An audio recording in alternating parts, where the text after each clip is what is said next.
بعض کہانیاں اپنے حد کی حدود سے نکل کر انسانی ضمیر کا حصہ بن جاتی ہیں۔ وہ محض پڑھی نہیں جاتی، محسوس کی جاتی ہیں۔ نسلیں بدلتی رہتی ہیں، زمانے نئے لباس پہن لیتے ہیں، مگر ان کہانیوں کے سوال وہی رہتے ہیں۔ سچ اور جھوٹ کے درمیان، انصاف اور تعصب کے درمیان، خوف اور ہمدردی کے درمیان۔ ہارپر لی کا novel to kill a mocking bird بھی ایسی ہی ایک داستان ہے۔ یہ بظاہر امریکہ کی جنوبی ریاست الاباما کے ایک چھوٹے سے قصبے میکومب کی کہانی ہے، مگر در حقیقت یہ انسان کے اندر آباد اس دنیا کی کہانی ہے جہاں فیصلے اکثر قانون نہیں، تعصبات، ریسزم سناتے ہیں۔ یہ سن 1930 کا زمانہ ہے۔ معاشی بحران نے امریکہ کو اپنی گرفت میں لے رکھا ہے۔ غربت گلیوں میں پھر رہی ہے، مگر اس سے بھی زیادہ خطرناک ایک اور بیماری ہے، نسل پرستی۔ یہ وہ زمانہ ہے جب بعض لوگوں کی عزت، سچائی اور زندگی کی قیمت ان کے جلد کی رنگ سے بھی طے کی جاتی تھی۔ آئیے چلتے ہیں اسی دنیا کو ہم ایک بچی کی آنکھوں سے دیکھتے ہیں۔ اسکاٹ، اس داستان کی راوی جین لوئس فنچ، جسے سب اسکاٹ کہتے ہیں۔ اسکاٹ ابھی زندگی کی ان پیچیدگیوں سے ناواقف ہے جن میں بڑے لوگ الجھے رہتے ہیں۔ اس کی دنیا چند گلیوں، چند درختوں، چند دوستوں اور بے شمار سوالوں پر مشتمل ہے۔ اس کا بڑا بھائی جیم فنچ، اس کا ساتھی، محافظ اور دوست۔ گرمیوں کی چھٹی میں ان کے ساتھ ایک اور کردار آ ملتا ہے، ڈل ہیرز۔ ڈل کا تخیل حقیقت سے کہیں زیادہ وسیع ہے۔ وہ قصے گھڑتا ہے، خواب بنتا ہے اور دنیا کو ایک مہم جوئی کی طرح دیکھتا ہے۔ یہ تینوں بچے میکوم کی خاموش گلیوں میں اپنی اپنی ایک الگ سلطنت آباد کیے ہوئے ہیں، مگر ان کی تمام دلچسپیوں کا مرکز ایک ہی شخصیت ہے، آرتھر ریڈلی۔ ریڈلی ہاؤس میکوم کی ان عمارتوں میں سے تھا جنہیں دیکھ کر یوں محسوس ہوتا تھا جیسے وقت وہاں آ کر رک گیا ہو۔ کھڑکیاں خاموش تھی، دروازے بند تھے، اور ان بند دروازوں کے پیچھے ایک ایسا انسان رہتا تھا جسے برسوں سے کسی نے باہر آتے نہیں دیکھا تھا۔ قصبے والوں نے اس کی خاموشی کو کہانیوں سے بھر دیا تھا۔ کسی کے نزدیک وہ دیوانہ تھا، کسی کے نزدیک خطرناک آدمی، اور کسی کے نزدیک محض ایک سایہ۔ بچوں کے لیے بو ریڈلی ایک معمہ بن گیا۔ وہ اس کے بارے میں سوچتے، اس کے گھر کے قریب جاتے، اپنی معصومانہ مہمات کے ذریعے اس راز کو کھولنے کی کوشش کرتے۔ ایک دن بچوں کو ریڈلی ہاؤس کے سامنے ایک درخت کی کھوکھلے تنے میں چند چھوٹے چھوٹے تحفے ملے، پرانے سکے، چوئنگم، صابن سے تراشی ہوئی ننھی مورتیاں۔ یہ چیزیں معمولی تھیں، مگر ان کے پیچھے چھپی ہوئی محبت غیر معمولی تھی۔ بچے ابھی یہ نہیں جانتے تھے کہ کوئی انہیں دور سے دیکھ رہا ہے، ان کی خوشیوں میں شریک ہے اور خاموشی کے پردے میں ان سے تعلق قائم کرنا چاہتا ہے۔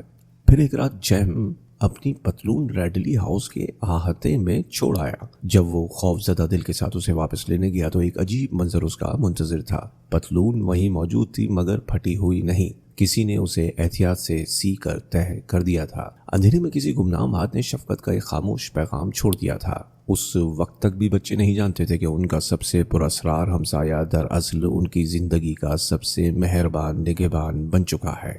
ایٹیکس فنچ۔ اگر اسکاٹ اس ناول کی آنکھ ہے تو ایٹیکس فنچ اس کا ضمیر ہے۔ وہ پیشے کے اعتبار سے وکیل ہے، مگر ان کی اصل شناخت ان کا کردار ہے۔ وہ ان لوگوں میں سے ہے جو سچائی کو اس وقت بھی نہیں چھوڑتے جب برا معاشرہ اس کے خلاف کھڑا ہو جائے۔ ان کے گھر میں کیلیفورنیا بھی رہتی ہے۔ وہ ملازمہ ضرور ہے، مگر حقیقت میں بچوں کی تربیت کا ایک اہم ستون۔ اس کے ذریعے اسکاٹ اور جیم پہلی بار اس دنیا کو دیکھتے ہیں جسے سفید فام معاشرہ نظر انداز کرتا آیا ہے۔ کیلیفورنیا ملازمہ ضرور ہے، مگر حقیقت میں بچوں کی دوسری ماں ہے۔ اس کی موجودگی بچوں کو اس دنیا سے بھی روشناس کراتی ہے جسے سفید فام معاشرہ کمتر سمجھتا ہے۔ ایٹیکس اپنے بچوں کو صرف قانون نہیں، انسانیت بھی سکھاتے ہیں۔ وہ کہتے ہیں، کسی انسان کو سمجھنا ہو تو دنیا کو اس کی آنکھوں سے دیکھنے کی کوشش کرو۔ یہی ایک جملہ پورے ناول کی روح بن جاتا ہے۔ ایک دن قصبے میکوم کی گلیوں میں ایک پاگل کتا نمودار ہوتا ہے۔ قصبہ خوفزدہ ہو جاتا ہے۔ تب معلوم ہوتا ہے کہ خاموش مزاج ایٹیکس کبھی پورے علاقے کے بہترین نشانہ باز رہے ہیں۔ وہ ایک ہی گولی میں کتے کو مار کر آتے ہیں، مگر بچوں کے لیے اصل سبق نشانہ بازی نہیں، اصل سبق یہ ہے کہ عظمت شور نہیں مچاتی، وہ اکثر خاموش رہتی ہے۔ اسی طرح مسز ٹوبیس کا واقعہ بھی بچوں کو زندگی کا ایک اور سبق دیتا ہے۔ وہ ایک بوڑھی تلخ مزاج عورت ہے جس سے بچے نفرت کرتے ہیں، لیکن بعد میں معلوم ہوتا ہے کہ وہ اپنی موت سے پہلے مورفین کی لت کے خلاف جنگ لڑ رہی تھی۔ تب ایٹیکس کہتے ہیں، بہادری یہ نہیں کہ تم جانتے ہو کہ تم جیت جاؤ گے، بہادری یہ ہے کہ تم جانتے ہو کہ تم ہار بھی سکتے ہو مگر پھر بھی لڑتے ہو۔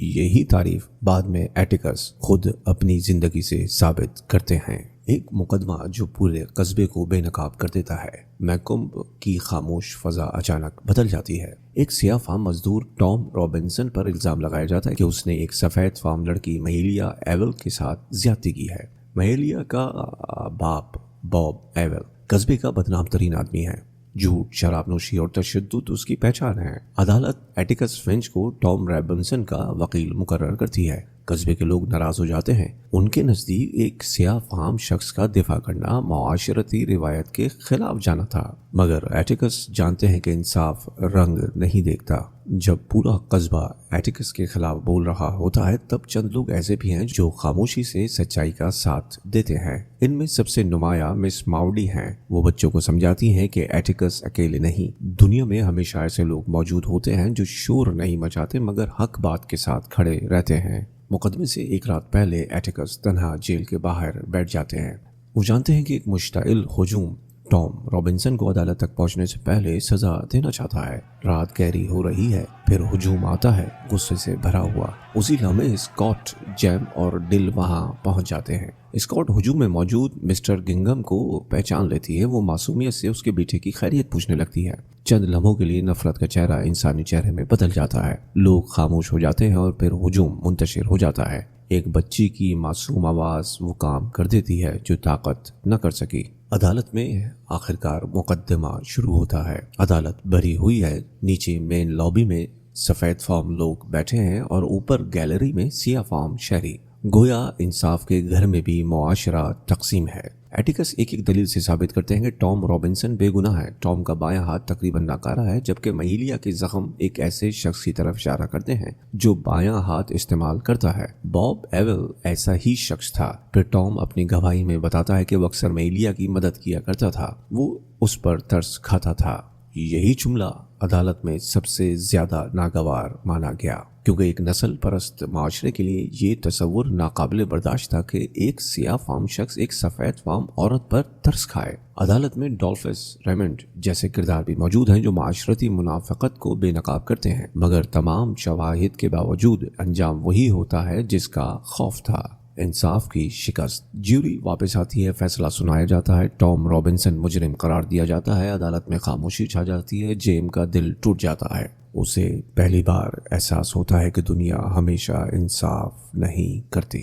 ایٹیکس خاموشی سے اپنی فائلیں سمیٹتے ہیں اور جب وہ عدالت سے نکلتے ہیں تو گیلری میں بیٹھے سیاہ فام لوگ احتراماً کھڑے ہو جاتے ہیں۔ یہ ایک شکست خوردہ آدمی کی کہانی نہیں، ایک باوقار انسان کی تعظیم بھی تھی۔ کچھ دنوں بعد خبر آتی ہے کہ ٹام رابنسن جیل سے فرار ہونے کی کوشش میں مارا گیا۔ شاید امید اس کا ساتھ چھوڑ چکی تھی، شاید انتظار اس کے لیے موت سے زیادہ تکلیف دہ ہو چکا تھا۔ اس کی موت صرف ایک فرد کی موت نہیں، وہ انصاف کی ایک اور شکست تھی۔ وہ اس ناول کا پہلا موکنگ برڈ تھا۔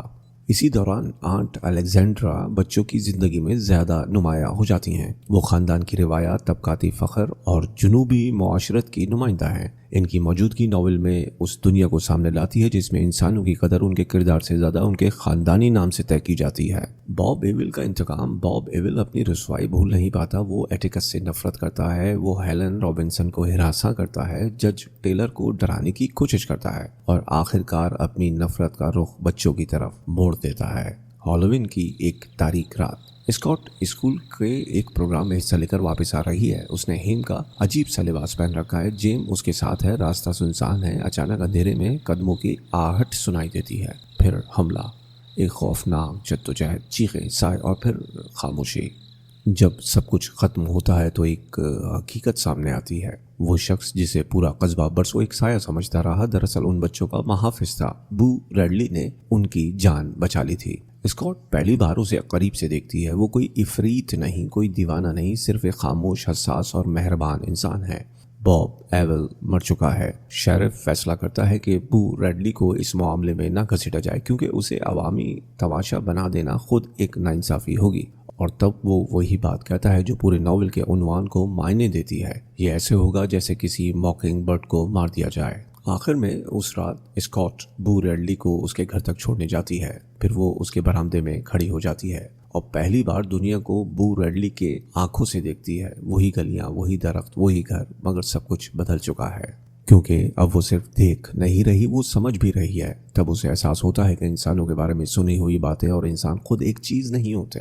ٹام رابنسن ہو یا بو ریڈلی، دونوں اس موکنگ برڈ کی مانند ہیں جو کسی کو نقصان نہیں پہنچاتے مگر پھر بھی ظلم کا شکار بنتے ہیں۔ اور شاید ناول نگار ہارپر لی کا اصل سوال بھی یہی ہے، کیا ہم کبھی دنیا کو اپنی آنکھوں کے بجائے کسی اور کی آنکھوں سے دیکھ سکیں گے؟ کیونکہ انصاف صرف عدالتوں میں پیدا نہیں ہوتا، وہ اس لمحے جنم لیتا ہے جب ہم کسی دوسرے انسان کے دکھ کو اپنا دکھ سمجھنے لگتے ہیں۔ اور یہی اس ناول کا سب سے بڑا سبق ہے۔ To kill a mocking bird صرف ایک ناول نہیں، انسانیت کے نام ایک خاموش مگر لازوال گواہی ہے۔ انسانیت کی بقا ہمدردی میں ہے۔ اگر ہم دوسروں کی جگہ کھڑے ہو کر دنیا کو دیکھ سکیں تو شاید نفرت کے بہت سے دروازے خود بخود بند ہو جائیں، اور شاید تب کوئی موکنگ برڈ بے وجہ مارا نہ جائے۔ دوستو، میں تھا آپ کے ساتھ فیصل سعید سرگام۔ اگر آپ کو یہ اچھا لگا ہو تو اپنی پسندیدگی کا اظہار لائک، شیئر اور سبسکرائب کے ذریعے ضرور کیجیے۔ زندگی رہی تو پھر دوبارہ ملاقات ہوتی ہے کسی نئے ٹاپک کے ساتھ، کسی نئی سمری کے ساتھ، یا پھر کسی ناول کی نریشن کے ساتھ۔